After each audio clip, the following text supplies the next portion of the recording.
7 दिन तक बिना कुछ खाए पिए नरसी जी महादेव जी की पूजा कर रहे हैं, तपस्या कर रहे हैं। पर 8वें दिन महादेव जी प्रकट हो गए। प्रकट होकर महादेव जी कहते हैं क्या चाहिए वरदान में, और हम और आप क्या क्या नाम मांग लें। धन दौलत नाम शोहरत पद प्रतिष्ठा, कैसा मौका कहां मिलता है। और नरसी जी ने क्या मांगा। नरसी जी कहते हैं मोकू और कछु ना चाहिए, श्री राधे कृष्ण मिले। मुझे कुछ नहीं चाहिए, मुझे बस भगवान से मिला था। महादेव जी कहते हैं मैं फिर से कहता हूं, सोच समझ के मांग क्या चाहिए, ठंडे दिमाग से। क्योंकि कई बार जब व्यक्ति बहुत भक्ति में होता है ना, तो उसके मन में बड़े अच्छे अच्छे ख्याल आते हैं। वहां से जाने के बाद फिर वही संसार अपनी ओर खींच लेता है। कई बार कथाओं में भी अब यहाँ आते हैं लोग, बैठे हैं बड़ी शांति से बैठे हैं, बड़े अच्छी अच्छी बातें करेंगे। कि कई बार मैंने देखा है कि लोग आकर कहते हैं कि किसी पर चिल्लाना नहीं चाहिए, अच्छे से बात करना चाहिए। यहाँ से बाहर निकलते ही फोन पे चिल्ला रहे हैं। तो अब ऐसा नहीं कि यहाँ नाटक करते हैं, नहीं, पर वातावरण ऐसा है कि एक बार के लिए व्यक्ति भगवान से मिल जाता है, तो उनको भी ऐसा लग रहा है 7 दिन से ये तपस्या कर रहा है, तो इसके दिमाग में भगवान ही भगवान चल रहे हैं, तो इसीलिए ऐसी बात कर रहा है। इसलिए उन्होंने एक और मौका दिया कि सोच समझ के मांग, क्योंकि उनको ये नहीं चाहिए कि मांगने के बाद व्यक्ति कुछ समय बाद ये सोचे कि काश कुछ और मांग लिया होता। उन्होंने एक और मौका दिया, ठीक से सोच, ठंडे दिमाग से क्या चाहिए। नरसी जी कहते हैं मोकू और कछु ना चाहिए, श्री राधा कृष्ण। महादेव जी कहते नरसी तू तो पक्का भक्त है, अरे तू संसारी होता तो धन दौलत मांगता, तूने तो भगवान को ही मांग लिया, वो तो मेरा परम धनी है। पर महादेव जी कहते कि एक दिक्कत है। बोले कैसी दिक्कत। बोले भगवान के दर्शन करने के लिए, रास के दर्शन करने के लिए तुम्हें गोपी बनना पड़ेगा। नरसी जी कहते गोपी बनना पड़ेगा, पर आप भी तो गए थे रास में। महादेव जी कहते मैं गया तो मैं ही गोपी बन के गया था। नरसी जी कहते प्रभु आप कैसे गोपी बने। महादेव जी कहते मेरी कहानी तो लंबी है। नरसी जी कहते मेरे पास फुर्सत बहुत है, आप बताइए। महादेव जी अपनी आप बीती सुना रहे हैं। महादेव जी कहते हैं कि एक दिन कैलाश पर्वत पे पार्वती जी खूब सुंदर श्रृंगार कर टीका टमका लगा सब तैयार हो रही थी। तो मैंने पूछा कि देवी जी कहाँ जा रहे हो आप। पार्वती जी ने कहा आप कहीं जाते हो तो मैं पूछती हूँ क्या।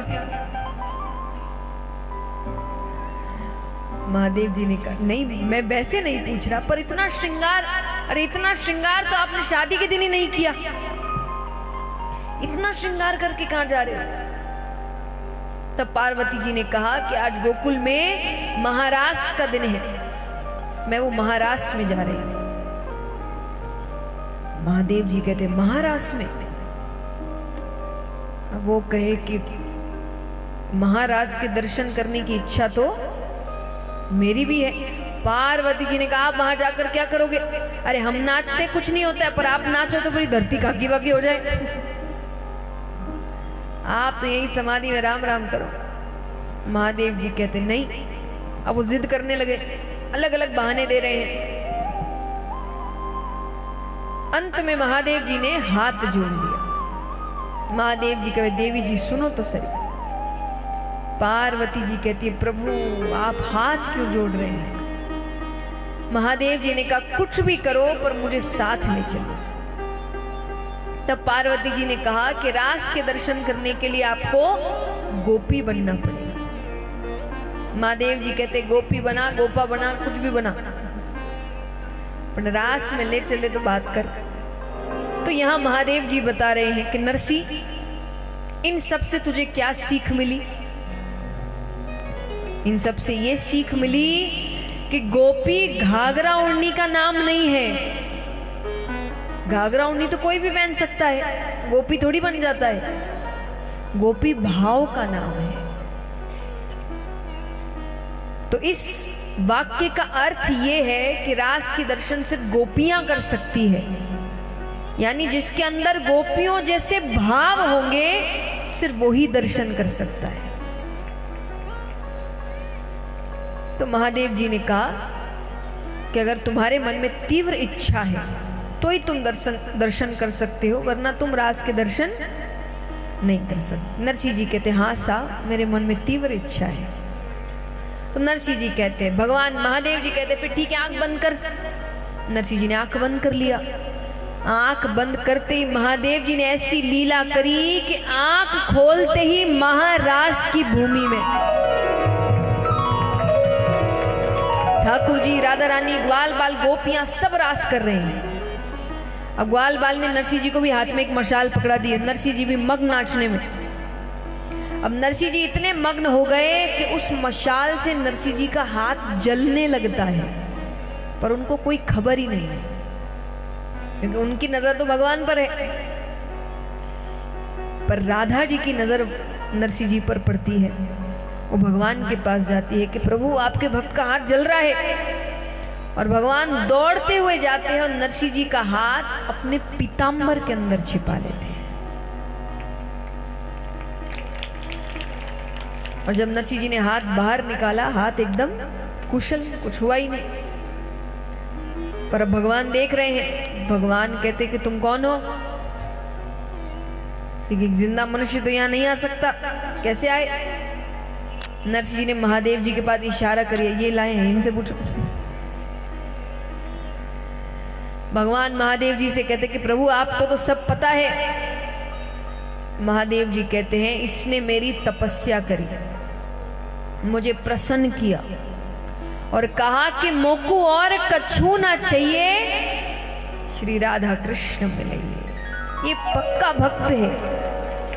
अब भक्त को भगवान से नहीं मिला हो तो ये तो इंसाफ नहीं है। अब तुम जानो तो ना भगत जाने, मैं तो जाऊं। महादेव जी तो गए। यहाँ नरसिंह जी और सब बहुत देर तक रास करते हैं। पर जब रास हो गया तब ठाकुर जी ने कहा कि नरसिंह अब तो तुम्हें जाना पड़ेगा। नरसिंह जी ने कहा प्रभु आपके पास आने के बाद भी कोई वापस जाते हैं क्या? हमने तो यही सुना आज तक आपके पास जो आ गया वो वापस नीचे नहीं जाता। भगवान ने कहा उस आने में और इस आने में बहुत फर्क है। अभी तुम्हारे कुछ कर्म धरती पर बाकी है, वो तो तुम्हें भोगने ही पड़ेंगे। नरसिंह जी कहते ठीक है फिर आज्ञा दीजिए। पर जाने से पहले भगवान ने नरसिंह जी को प्रसाद दिया। क्या प्रसाद दिया? सबसे पहले भगवान ने नरसिंह जी को एक टोपी पहनाई।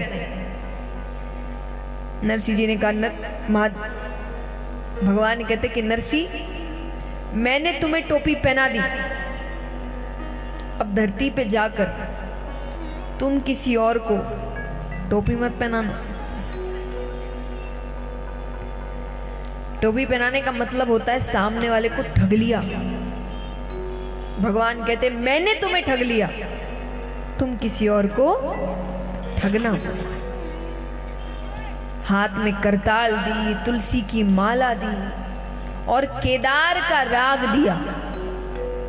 ये सबसे सुंदर प्रसाद था भगवान का, क्योंकि भगवान ने कहा नरसिंह अब आज के बाद तुम्हें जब भी मेरी जरूरत पड़े। मायरा उनके जीवन का कोई सिर्फ एक प्रसंग नहीं है कि भगवान आए थे, भगवान बहुत बार आए हैं, पर यह बहुत एक बड़ा प्रसंग हो गया, इसीलिए इसकी कथा बन गई। वरना ऐसा नहीं है कि नरसिंह जी के जीवन में भगवान एक ही बार आए, बहुत बार आए हैं भगवान। तो भगवान ने कहा तुम्हें जब भी मेरी जरूरत हो तुम बस केदार का राग गा दे, मैं अपना हर काम छोड़कर सबसे पहले तुम्हारे पास आऊं। तो भगवान ने नरसिंह जी को केदार का राग दिया। सब कुछ लेकर नरसिंह जी धरती पर वापस आ गए।